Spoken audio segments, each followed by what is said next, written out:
Long ago, there was an exquisite garden which not only had lively trees, but also had a collection of flowers that gave out a wonderful fragrance. The birds that used to regularly visit the garden sang the most melodious songs. It was truly a lovely garden. There were some children who regularly played in this beautiful garden. It was their play area, where they used to spend some lovely afternoons after school and the even more time during holidays. The birds that lived in this magnificent garden used to sing melodious tunes, which even made the kids stop their games and listen to them. However, there was a truth that no one knew, not until the day when a giant returned one day. The garden, in fact, belonged to the giant who had gone away for a long time, and no one knew about him. At times the little ones used to talk among themselves, wishing that the owner never returned. One day, the kids' fears came true as the owner of the garden returned. The owner, a big fat giant, came back stamping his feet with a loud thud. The children playing in the garden felt themselves being lifted from the ground and back as the sound got stronger. When the giant saw kids playing in his garden, he became very angry and then built a huge wall all around it and put a notice board, which said that any trespasser will be punished. The selfish giant had closed the door on the kids. They would come back from school, and would talk about the garden. The children were sad and wished that the giant had never returned. Then spring came, beautiful flowers bloomed everywhere. An array of colors was spread all over the country, but what was the garden like, no one could see. The reality was that spring did not visit the garden this time. It was still winter in the selfish giant's garden. The trees had forgotten to blossom and the birds were in no mood to sing. Even the little flowers were so annoyed with the sign to ban children from coming in, that they slipped back into the ground, as they were as sad as they could be. The only ones who were happy were Snow and Frost. Having the whole space to them, both were happy to be up in spring. They thought that spring had overlooked this garden, and considered themselves as the undisputed master of the now frozen garden. The snow had painted everything white and the frost had turned all the trees silver. Both rulers of this white world now invited the north wind, who came roaring in furs and moaned over the garden day in and day out. He roared so much that he blew all the chimney pots down. And, if this was not enough, one day the north wind had an idea. Since we are having so much fun here, is it not a good idea that we invite hail?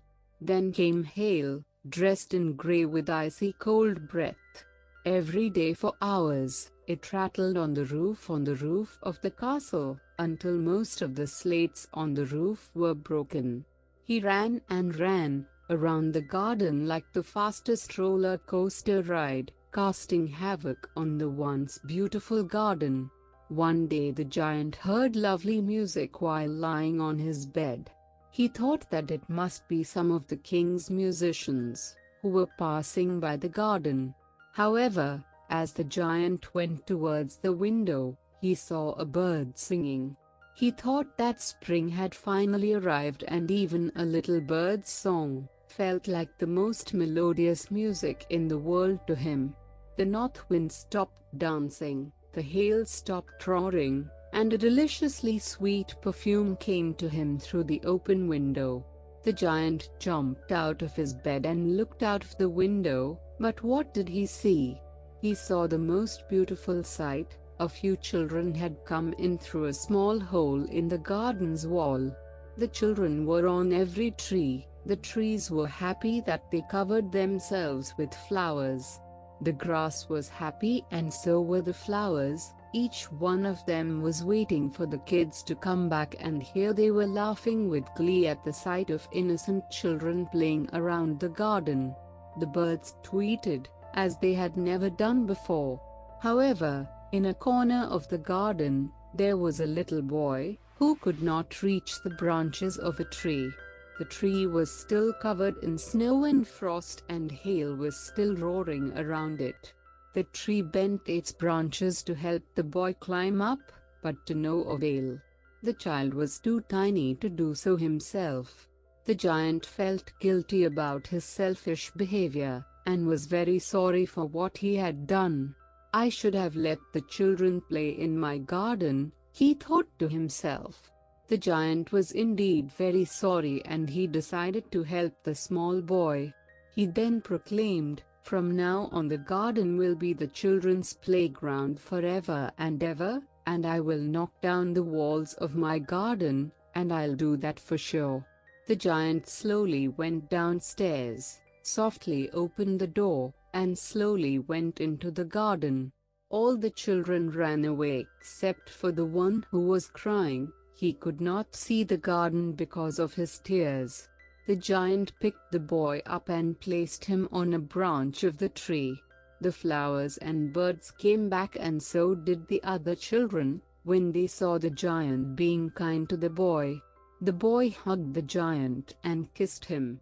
From that day on, the giant played with all the children every day, until he grew old and weak. That was when he confined himself in his room and used to watch the children play.